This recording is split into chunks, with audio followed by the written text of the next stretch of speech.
Alexander!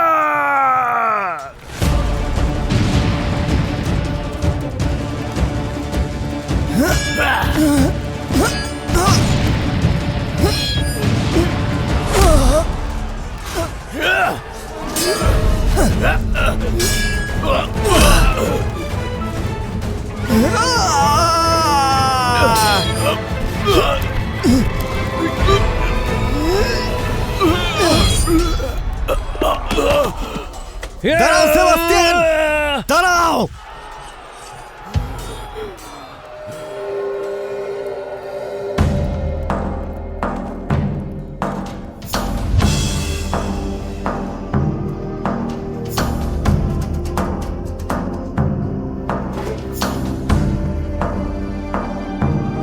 এ শাহেনশা, একে কোনো সাধারণ সৈনিকের মৃত্যু দেওয়া যায় না। এর জন্য আমি অন্য কিছু ভেবে রেখেছি।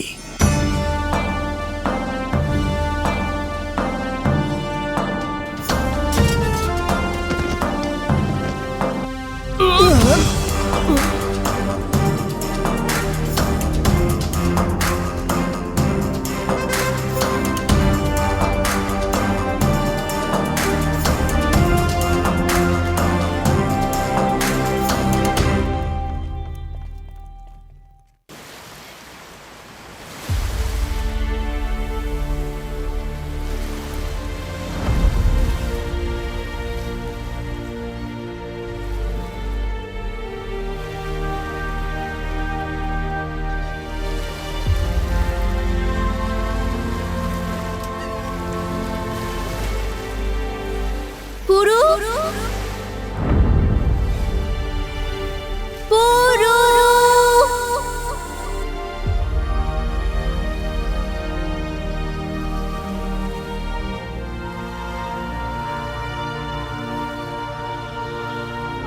এখনো যাওনি তোমরা? এখানে বসে আছো? যাওয়ার আগে ভাবলাম একবার দেখা করে যাই। জানি না যদি তোমার খারাপ লাগে। সারা রাত ধরে খুঁজেছি তোমাকে, শুধু জোনাকে খুঁজে পেয়েছি। ওরাও জানে না যে তুমি কোথায় ছিলে। হতাশ ছিলাম যে তোমাদের সঙ্গে যেতে পারছি না।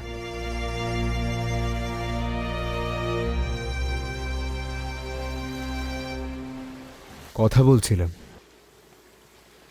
ঝিলামের ধারার সঙ্গে।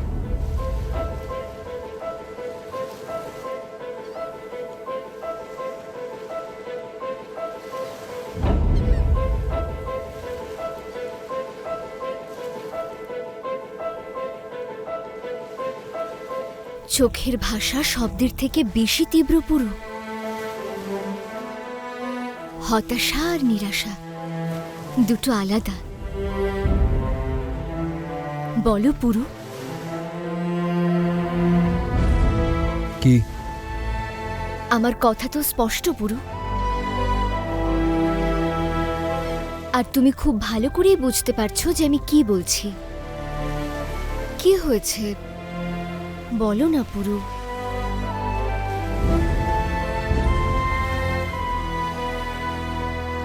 শব্দ তো স্পষ্ট লাগছে, কিন্তু তুমি এখানে কেন এলে সেটা এখনো বললে না। মানে মানে এটাই যে লাচিকে আমি চিনি সে তো কোনো কারণ ছাড়া ভগবানের কাছেও যায় না।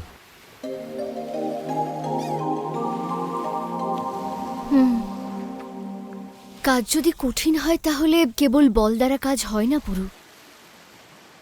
বুদ্ধি আর ধৈর্য থাকলেই সেটা সফল হয়।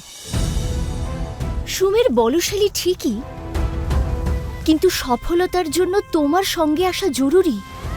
এমনটা তুমি ভাবছো লাচি, কিন্তু বাবা নয়। তোমার সঙ্গে আসা প্রয়োজন পুরু। পৌরব রাজ্যে যথেষ্ট সংকট রয়েছে। ওখানে যে কি ঘটবে কেউই জানে না।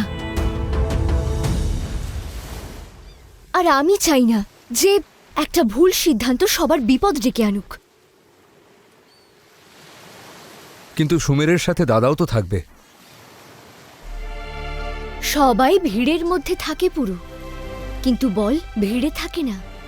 বল নায়কের মধ্যে থাকে। তোমার মনে হয় হস্তির মধ্যে সেই বল আছে?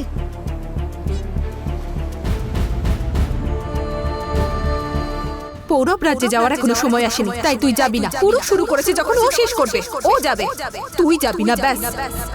সবই তো নিয়ে নিয়েছিস তুই, এখন আমার কাছে শুধু আমার পুত্র হস্তি আছে। আমার হস্তিকে আমার থেকে কেড়ে নিস না।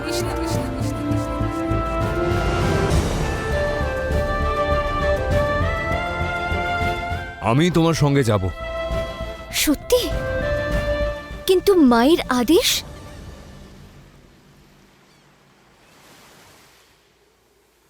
মায়ের আদেশেরও পালন হবে। তিনজনই যাব, সুমের, তুমি আর আমি।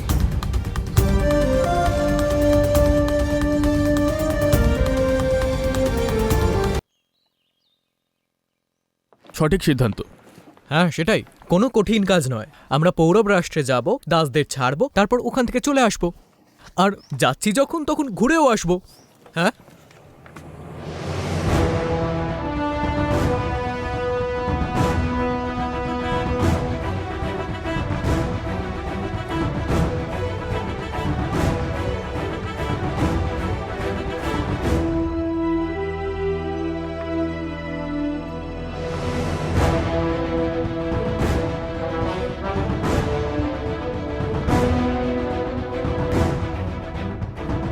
পুরু, দাদা, পৌরব রাষ্ট্রে আমি যাব। হ্যাঁ তো চলো পুরু, আমি বাবার সাথে কথা বলছি। তুমি শুনতে পাওনি দাদা, আমি এটা বলিনি যে পৌরব রাষ্ট্রে আমিও যাব। আমি এটা বললাম যে পৌরব রাষ্ট্রে আমিই যাব, তুমি নও।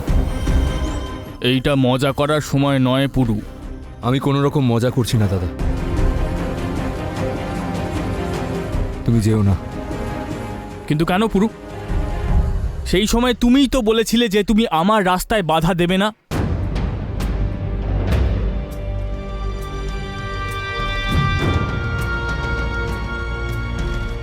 সময় পাল্টে গেছে দাদা, আর সময়ের সাথে অনেক কিছু বদলে গেছে। আমি আমার সিদ্ধান্ত থেকে সরছি না। আর আমি তোমার রাস্তা থেকে সরব না। দেখো পুরু, তুমি এভাবে। এটা আমাদের দাদা আর ভাইয়ের মধ্যেকার কথা। দাদা বলবে না আমায়। আজকে তুমি প্রমাণ করে দিলে যে তুমি আমার ভাই নও।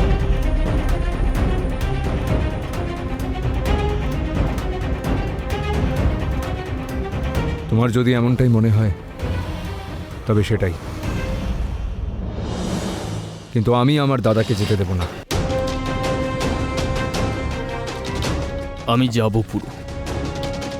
আমার কথা শোনো দাদা, তুমি যাবে না। আমার রাস্তা তুমি থেকে যাবে সরো না। পুরু, তুমি সরো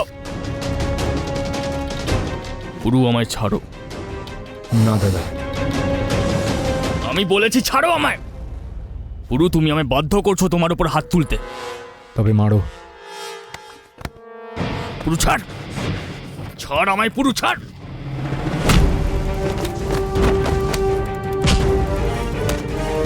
পুরু ছাড়, ছাড় আমায়। না না, আমি ছাড়বো না।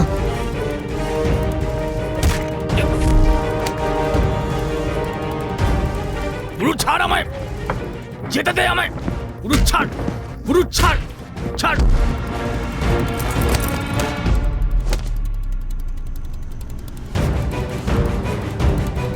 ছাড় আমায়।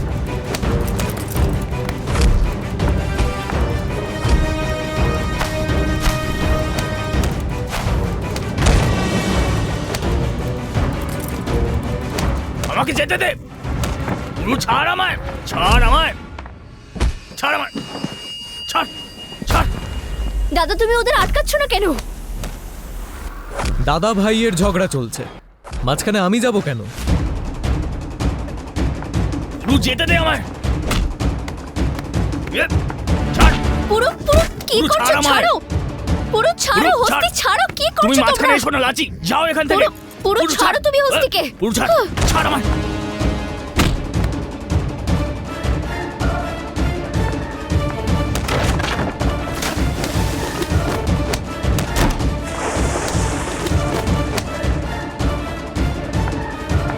পুরু যেতে দে আমায়।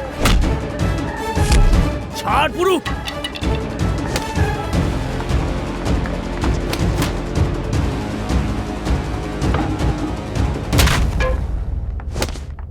কাকিমা, কাকিমা তাড়াতাড়ি চলো, পুরু আর হস্তি নিজেদের মধ্যে লড়ছে। হস্তি?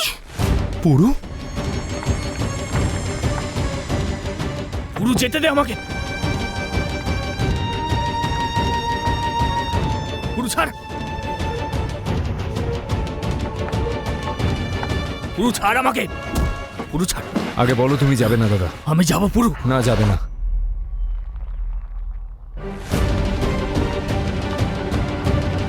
দাদা, পুরু ছাড় আমায়, পুরু ছাড়। ক্ষমা করে দাও দাদা। আহ! উহ!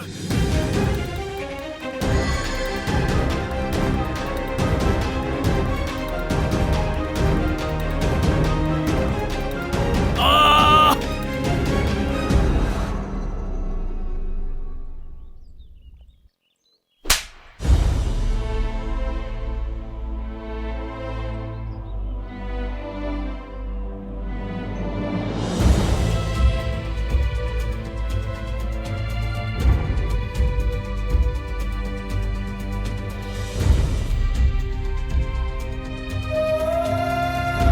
যেমনটা তুমি চেয়েছিলে তেমনটাই হয়েছে।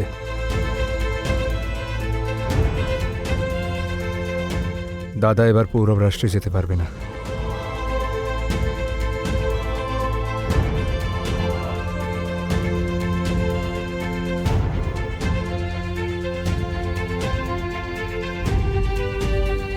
এবার তো তুমি খুশি মা?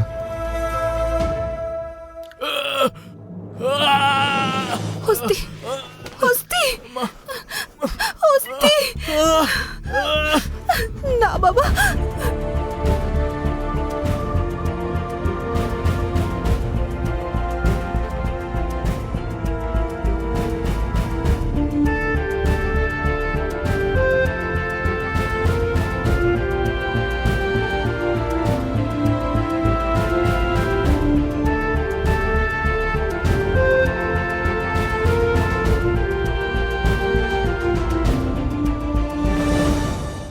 মা খুব ব্যথা করছে মা। ক্ষমা করবেন বাবা, আমার কাছে আর অন্য কোনো রাস্তা ছিল না।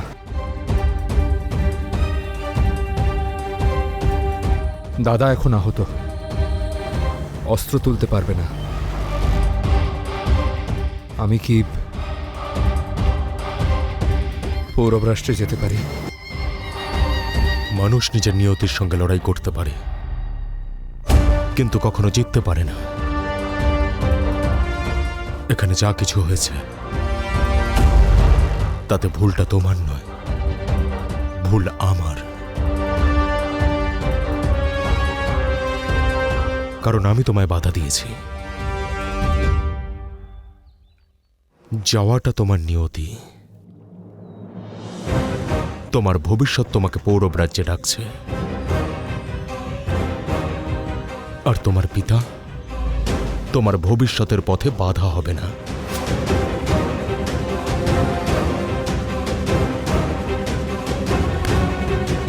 তুমি পৌরব রাজ্যে যেতে পারো।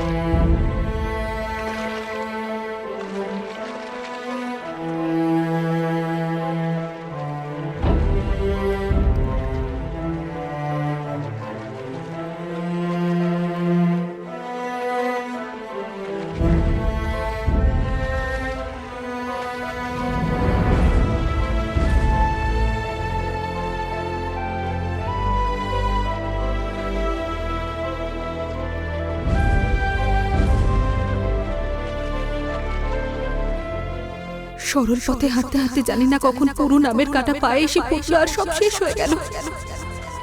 তাহলে বলে দিন ওকে সত্যিটা, যে ও আমাদের পুত্র নয়। বলে দিন ওকে যে ওর মা মরে গেছে। হ্যাঁ, এটা সত্য যে ও আমার পুত্র নয়।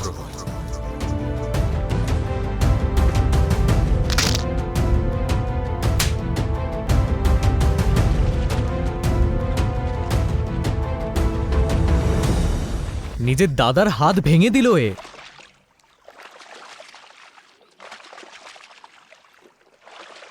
এবার কি নিজেরটাও ভাঙতে চাও?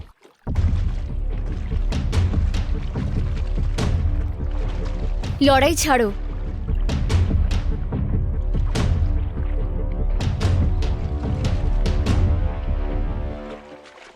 আচ্ছা, আমরা যেখানে যাচ্ছি সেখানে কি করে পৌঁছবো? কিছু ভেবেছো? নগরে প্রবেশের কোনো পরিকল্পনা আছে? আছে। আছে তো আমাকে বলনি কেন?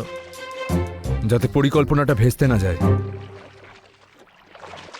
দেখছো তুমি,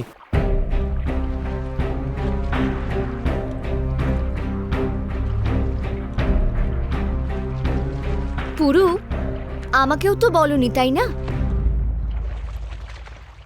আচ্ছা, কি ভেবেছো যে আমরা আমাদের নৌকা নিয়ে গিয়ে পৌরব রাষ্ট্রের কিনারায় দাঁড় করাবো? সৈনিকদের বলবো যে দাদা, আমরা হলাম দস্যু, আর সেই দাসীদের ফিরিয়ে দিতে এসেছি যাদেরকে তোমাদের থেকে কেড়ে নিয়ে গিয়েছিলাম। তারপর আমরা ওদের বাড়ি যাব, আমাদের সম্মানে করা উৎসবে ভোজন করব, রাত্রিবেলায় একটু বিশ্রাম করব, আর দিনে ওরা আমাদের নগর ভ্রমণ করাবে, আর তারপর আমাদের উপহার দিয়ে বিদায় জানাবে। এমনটাই তো?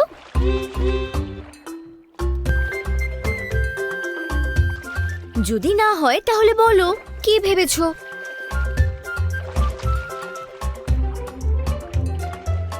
এই জন্য বলছো না তো যে আমি একজন মেয়ে?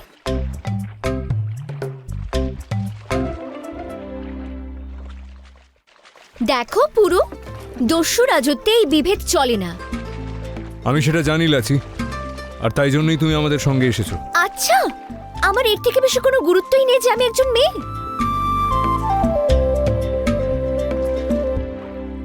সময় আসুক, আমিও বোঝাবো যে আমার সঙ্গে আসা কতটা জরুরি ছিল। নৌকা ডান দিকে ঘোরাও। পৌরব রাষ্ট্র তো বাঁ দিকে।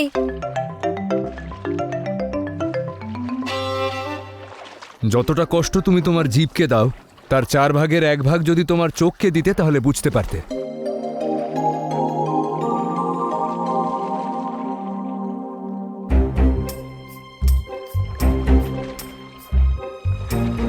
ওটা তো শুধু একটা নৌকা। নৌকা নৌকা মানে বোঝো? এখন কি নৌকা তোমাকে হাত তুলে পথ দেখাবে?